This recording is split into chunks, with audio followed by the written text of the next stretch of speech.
Hi everybody, Dana Litwin here again, and welcome back to Tuesday Tips for Leaders of Volunteers.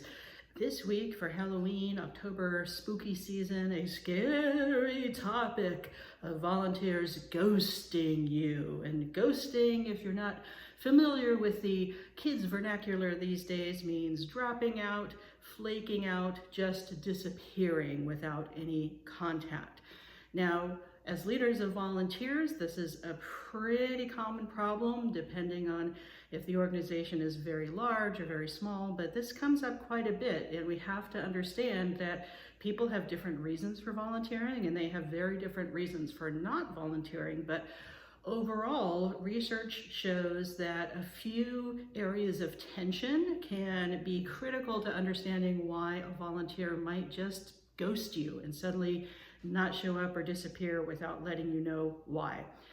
Those factors have to do with cooperation, alienation, and the justification of working volunteer hours as a good frame of reference. So cooperation, somebody might quit or ghost you because they're having an interpersonal conflict. The cooperation tension with other volunteers or staff members has gotten to a breaking point, and either they don't trust someone in the organization, you perhaps, to tell what's going on and why they feel that way.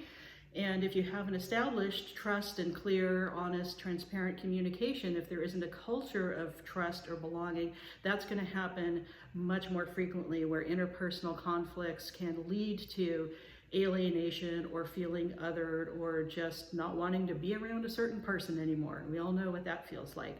Also, people have less and less free time. That's always a factor to consider. And it's not that there isn't less time in the day, but how people are prioritizing time in reference to the importance, or do they understand the meaning and the impact of their work, and do they enjoy being there, and do they feel like they belong there and it's a nice team to work with, or at least they can get along and respect each other. So those are kind of the main reasons you may have someone ghost you.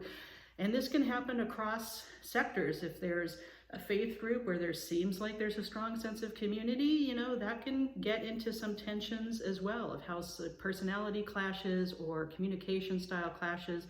And working relationships are always fraught with tension. You probably don't like every single person you've ever worked with or every single boss you've ever had. But when work is cooperative, it's important as leaders of volunteers to kind of set that tone and know about the cooperation style of the team in advance, or maybe do some in-service training and coach people on communication and cooperation styles. Now, the work has to also appeal and appear valuable to the people who are doing it. But that meaningful connection is precarious. I've talked before about trust as currency of volunteer engagement.